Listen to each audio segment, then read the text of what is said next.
लाडकी बहीण योजनेची केवायसी सुरू झाल्यानंतर ती कशी करावी लागेल पाहूया।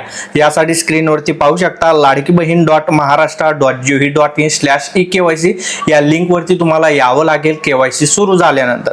त्यानंतर तुमचा आधार नंबर टाकावा लागेल, कॅप्चा टाकावा लागेल, खाली मी सहमत आहे यावर क्लिक करून ओटीपी पाठवा यावर क्लिक करावा लागेल।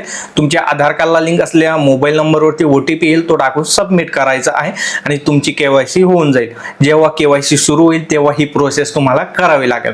आणि हो, अजून केवायसी सुरू झालेली नाहीये, फक्त केवायसी सुरू झाल्यानंतर प्रोसेस कशी असणार आहे ते मी तुम्हाला या व्हिडिओमध्ये दाखवलेलं आहे। आता केवायसी सुरू झाल्यानंतर केवायसी कशी केली जाईल याची प्रोसेस तुम्हाला स्वतः चेक करायची असेल तर याच्या अधिक माहितीसाठी computerworldcenter.com या वेबसाईटला भेट द्या किंवा याची डायरेक्ट लिंक आपलं इंस्टाग्राम आणि व्हॉट्सअप चॅनल तसेच टेलिग्राम चॅनल मध्ये भेटून जाईल।